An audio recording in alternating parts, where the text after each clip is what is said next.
72 minutes of absolute oblivious silence. That's how long the American military sat drinking coffee, believing their own propaganda of invincibility, while the first wave of Japanese fighters carved their descent path right over the Sunday paper headlines proclaiming peace talks in Washington. They died choked on their own sense of safety. They perished not because of superior Japanese planning, which was genius, admittedly, but because comfort is the deadliest weapon ever invented. We need to stop calling Pearl Harbor a surprise attack. It was not a surprise.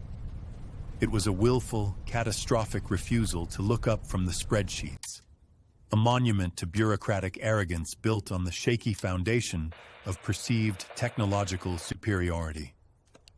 This wasn't about missing a coded message. It was worse. It was about believing technology had solved the problem, allowing comfort to morph into pure, lethal arrogance. We still do this. We mistake complexity for security. We build a perfect digital cage, put ourselves inside, and then praise the lock. Pearl Harbor was the ultimate smoking proof that the only thing faster than innovation is human complacency. Complacency is a drug. It feels warm. That morning, Honolulu was high on it. They had the radar. They had the warnings. 2 minutes past 7 in the morning, two young enlisted men, Private George Elliott and Private Joseph Lockard, on the island's northern tip, saw something that should have turned the blood in their veins to ice water. A massive black smear filling the radar screen at Opana Point. A formation so enormous it defied common sense and peacetime expectation. Their immediate superior, Lieutenant Kermit Tyler, was a pilot. He was grounded in the conventional wisdom of the day. There are no threats coming from the north. He assumed it was a flight of B-17s coming in from the mainland, maybe running late. He told the spotters, "Don't worry about it." They shrugged. That was the response. They had the ultimate early warning system, a technological marvel for 1941. And the human system immediately neutralized it with an officious pat on the head and a dismissal. They prioritized the established routine over the shocking reality presented by their own equipment. This is the modern trap crystallized. We invest billions in defensive technology. Then we fail to trust the data when it conflicts with our scheduled reality. We worship the tool, but ignore the truth it reveals.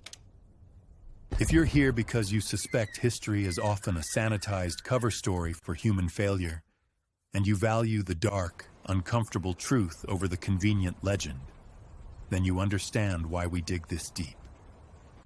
You belong here. The first torpedo hit the battleship California around 7:51 a.m., but the attack truly began hours earlier in the minds of the commanders who thought Sunday meant nothing could happen. They were obsessed with sabotage, terrorists blowing up planes on the ground. They were looking down. They worried about the ant, never considering the hawk circling miles above. They had crammed their high-value battleships together, side by side in the shallow waters, protecting them from what? From submarine attacks that couldn't possibly succeed in the harbor's restricted depths. This was planning built on assumptions of limitations. But limitations are only real until someone creative enough breaks them. And the Japanese were terrifyingly creative. The irony, the sick, twisted irony, is that the concentration of the fleet, the very thing meant to prevent internal sabotage, created the single most perfect target possible for an air raid. They gathered all their eggs in one beautifully predictable basket. This was not a military blunder. It was a psychological collapse disguised as policy. They were already defeated before the first bomb dropped. They had defeated themselves with order and false confidence. We must now dissect exactly how deep that rot went. They were already defeated before the first bomb dropped. They had defeated themselves with order and false confidence. We must now dissect exactly how deep that rot went. Look, the whole catastrophe hinges on a singular toxic mindset. The belief that the past dictates the future. Battleships were relics, floating dinosaurs. They represented prestige, not power, but the admirals loved them because they were predictable. They had armor, they had history. Carriers, too quick, too fragile, too new. No dignity in a carrier battle, only chaos and speed. You were watching a ghost fight. The doctrine, the entire established strategy for the Pacific, was still chained to the mast of the USS Arizona years before the attack. This wasn't strategy. It was nostalgia dressed up as preparedness. It was an intellectual refusal to acknowledge that the rules of war had fundamentally changed while they were polishing their brass. They were fighting the last war. We see this today, everywhere, in every institution that clings to its established hierarchy, while the ground shifts beneath its feet. Now consider this agonizing detail. The ammunition. Just look at the reality of their readiness. The highly effective anti-aircraft guns were mounted. The sailors were trained. But the ammo was stored below deck, locked away in steel bunkers, adhering to the insane peacetime rulebook, demanding absolute safety from accidental discharge. Safety from what? Safety from your own defenders. The brass feared an accidental burst might clip a neighbor's palm tree more than they feared the incoming Japanese Imperial Navy. This required keys. Multiple, slow, bureaucratically protected keys. Time, precious minutes, bled out while panicked young men waited for the officer of the day to scramble down 3 decks, sign a ledger, and unlock the means of their own defense. Think about that grotesque absurdity. You are dying because of paperwork. If this level of systemic failure makes your stomach turn, if you are intellectually compelled to find the source code of human error that underlies every great tragedy, then you already know where you belong. The failure was not just one man missing one radar reading. It was the entire institution deciding that the potential embarrassment of breaking protocol was a greater threat than annihilation itself. This is how the system sacrifices the individual for the comfort of the collective ego. The Navy wanted everything neat. They wanted their Sunday morning inspections.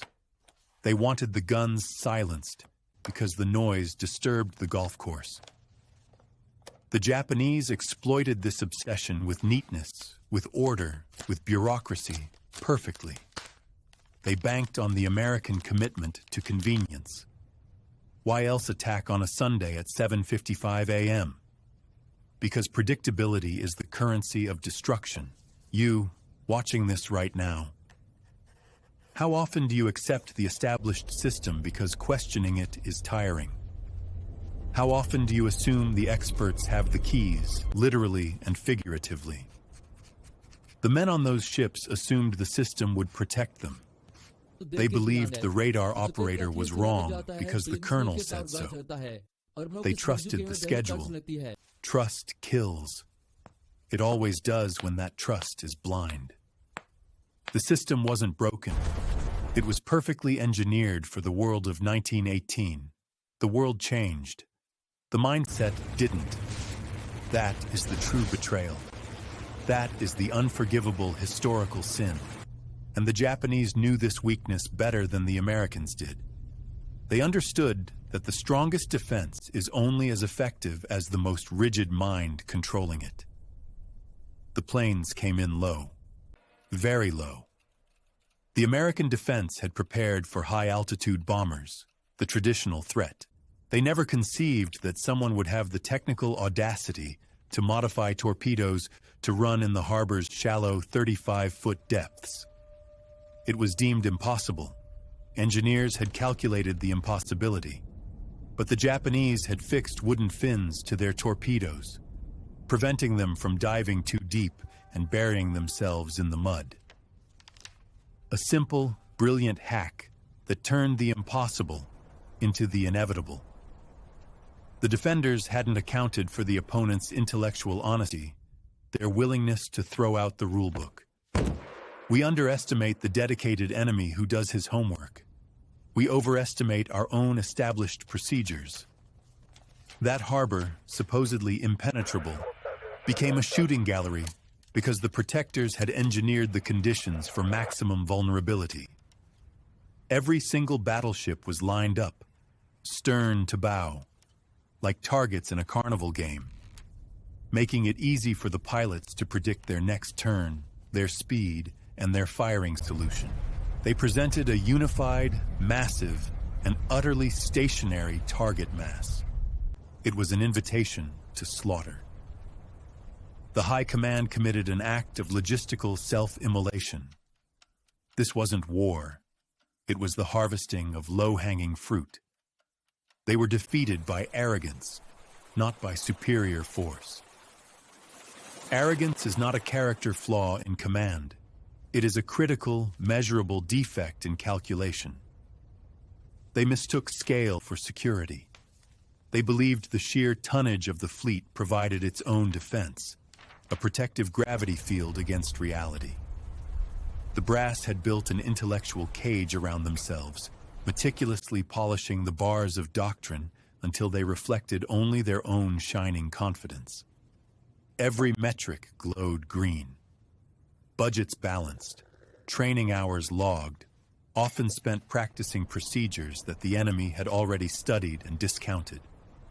The reports were masterpieces of organized delusion.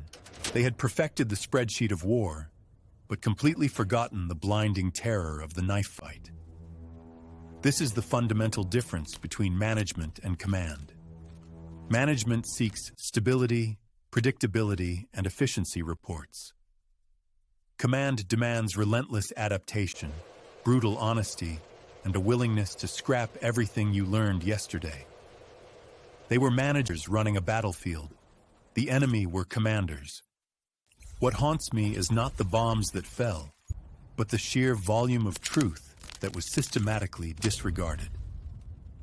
Every warning sign dismissed as noise.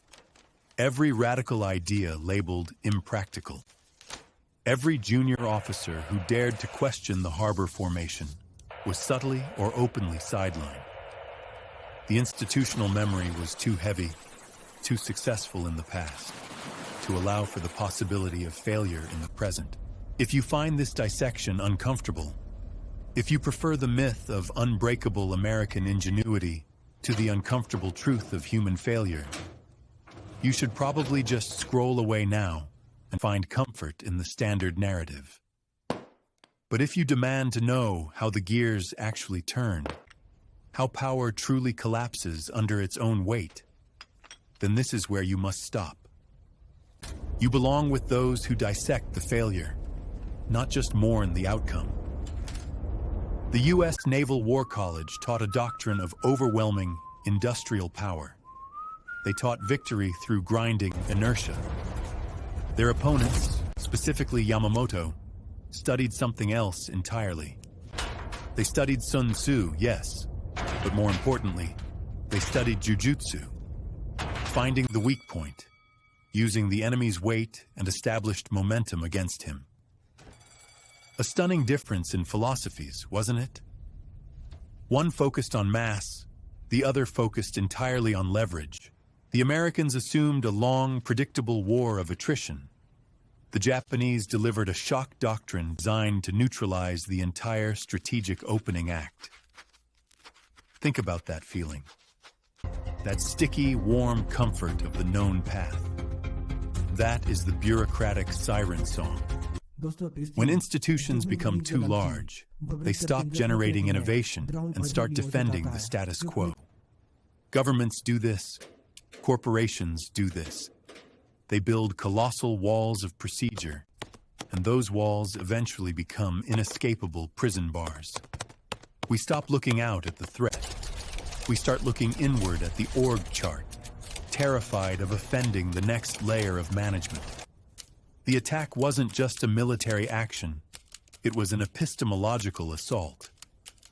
The Japanese didn't just attack ships, they attacked a century of established naval theology, the very concept of American maritime superiority, and they won that initial battle of ideas instantly. The intelligence was there, of course. Always is. Scattered across various desks, buried in filing cabinets, deemed low probability. The infamous WINS code message, suggesting war was imminent, was intercepted. But interception is useless without interpretation.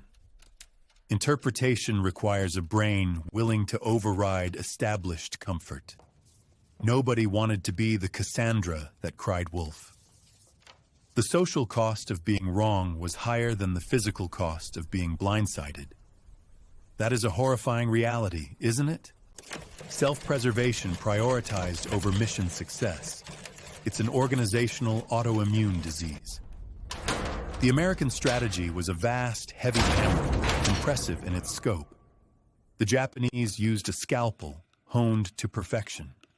They knew exactly where the aorta of the Pacific Fleet was located, and they didn't even need a complex map.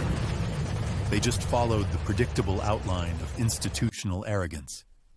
They found the fatal rhythm, the one the Americans had practiced until they couldn't hear the drumbeat of warning anymore. They found the blind spot inherent in routine. We believe that history moves forward in linear progress, that technology protects us, and that lessons learned are lessons internalized. We are wrong.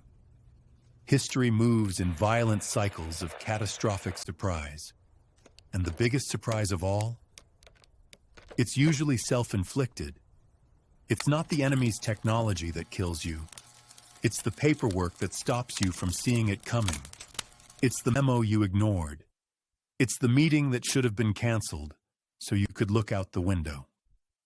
The real failure of Pearl Harbor was a failure of imagination, a total inability to imagine the enemy was smarter, hungrier, and more willing to innovate than you were. It forced the United States into the war, yes, but it did something more profound.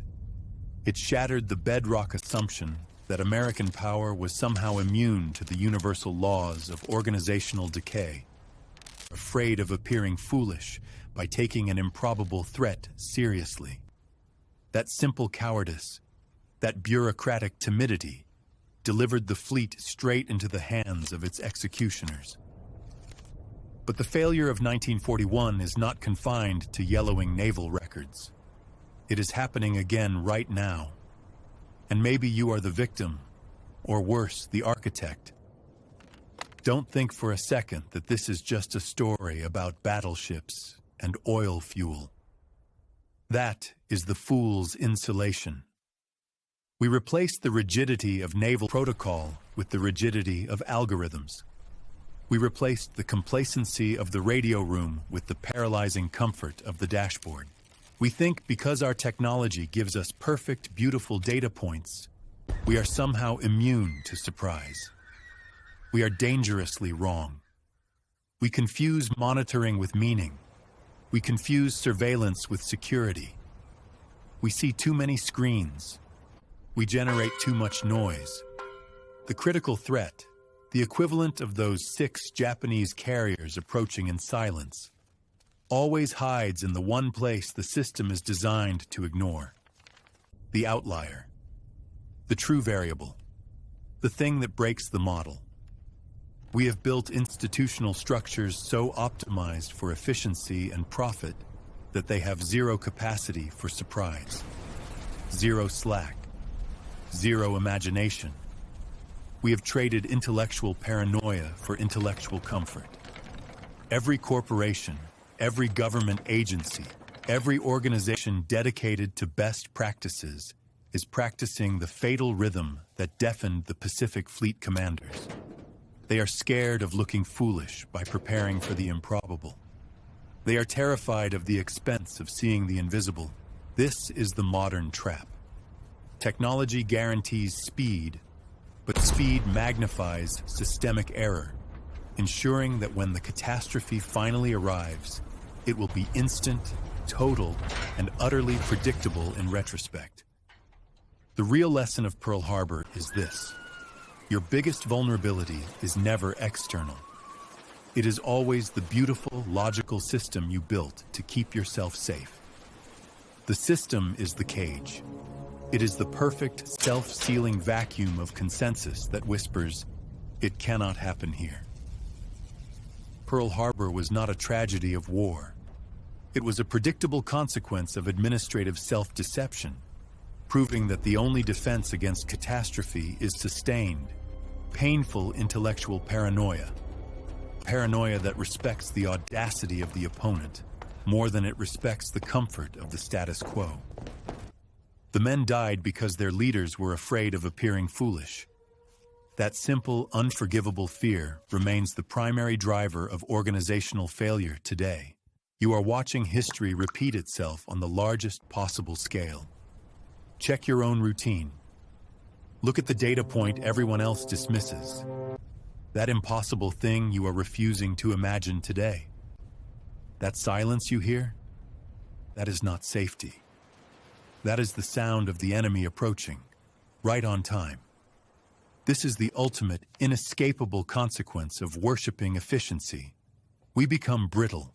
We build digital cathedrals of certainty, algorithmic fortresses designed to filter out every inconvenient anomaly, every data point that screams, "The structure is flawed, but the fortress is the target." Every metric you use to define success is simultaneously the metric that guarantees your ultimate shocking collapse. We mistake velocity for safety. We mistake optimization for intelligence. We believe that because we can process more data faster than any generation before us, we have conquered complexity. They are lying. The machine is not protecting you. The machine is simply streamlining the process of systemic self-immolation. Technology guarantees speed, yes, but its terrifying gift is the ability to propagate a single, fundamental error across the entire globe simultaneously, without friction, without reflection. This is the paradox of the modern age. The system designed for stability actively prohibits resilience. If you look closely at any organization, your employer, your government, even your own meticulous calendar, you see the same fatal rhythm: the rejection of slack, the demonization of imagination, the policing of the outlier thought. You are paid to conform. You are rewarded for comfort. You are punished for paranoia. We have traded the hard-won wisdom of sustained intellectual vigilance for the cheap narcotic of predictive modeling, believing that if the computer cannot see the black swan, then the black swan simply does not exist. That is self-deception distilled to its purest, most toxic form. The enemy isn't the approaching threat. The enemy is your institutional faith in the present configuration of reality. Stop waiting for the moment of impact. The system is failing right now, not with a bang, but with the quiet, continuous erosion of the capacity to adapt. The lesson of every disaster, from Midway to Chernobyl to the current instability of the global supply chain, remains unchanged. The only true defense is the painful, expensive commitment to imagining the impossible. The only survivors are the ones who refused to be comforted by the consensus. Respect the chaos. Fear the quiet.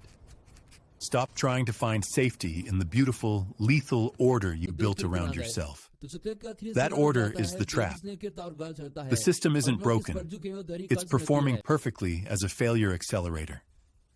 Your safety is a beautiful lie built of speed and code. Reject the flawless architecture. Survival demands you embrace the friction. The trap has sprung.